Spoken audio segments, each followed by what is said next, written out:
Et puis, revue de presse pour clore cette édition. Les quotidiens reviennent sur le verdict du procès de détournement au ministère en charge de l'action humanitaire. Les parutions traitent aussi de la fête de la Nativité célébrée hier à travers le pays par les fidèles chrétiens. La lecture croisée des quotidiens avec Ahadi Sandamba. La célébration de la Nativité au Burkina Faso, une actualité qui fait les choux gras des parutions du jour. Pour le journal Le Pays, le retour de la paix était au centre des prières. À Ouagadougou, c'est Monseigneur Prosper Kontchibo qui a présidé la célébration à la cathédrale de l'Immaculée Conception en présence du président de l'Assemblée législative de transition.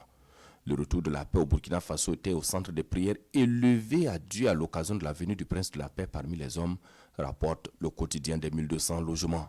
Noël, dans la sobriété mais surtout dans la foi, écrit l'Express du Faso. Autant le dire, la célébration de la venue de Jésus-Christ a été dans la sobriété parce que le contexte national ne sied pas à des réjouissances comme cela se faisait. Dans la foi, car les Burkinabés sont conscients que la période qu'ils vivent est tout simplement un passage sans doute obligé s'ils veulent réellement jouir pleinement dans les années à venir des ressources de leur pays, analyse le quotidien Bobolais. Pour la rédaction d'aujourd'hui au Faso, la Noël et le Nouvel An au Sahel, c'est entre contexte sécuritaire et contraintes financières. Pour ce canard, entre contexte sécuritaire corsé, contraintes financières, les Burkinabés n'ont pas d'autre choix que de se battre, de rester debout pour constituer la digue antiterroriste et antidéstabilisateur du pays. La lutte contre le terrorisme qui a changé le mode de vie de chacun du tout au tout a fait comprendre la signification du mot résilience qui dépasse la résistance, comme quoi le Sahel a plus soif de retour à une paix généralisée. Autre actualité du jour, le verdict du procès de détournement de fonds au ministère de l'Action humanitaire. Amirou Thénian condamné à 15 ans de prison ferme et une amende de plus de 5 milliards de francs CFA, titre le journal Le Quotidien.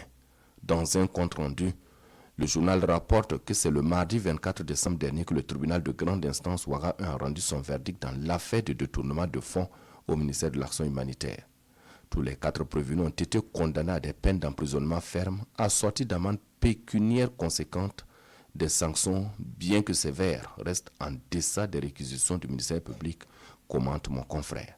À propos, l'observateur Palga écrit que dans son malheur, Amirou Thénian peut s'estimer heureux. Et pour que ce procès n'ait pas un goût d'inachevé, la justice n'aurait aucun prétexte pour ne pas explorer les pistes déblayées par le sieur Thénian. Dans son regard sur l'actualité, le doyen des quotidiens burkinabés rapporte que les juges ont en outre prononcé la confiscation de tous leurs biens meubles et immeubles à concurrence du montant total des amendes prononcées. Autant dire que tout ce qu'ils avaient acquis illicitement et même licitement risque de passer à la trappe à moins qu'ils ne fassent appel. Et même ça, commente l'Obs.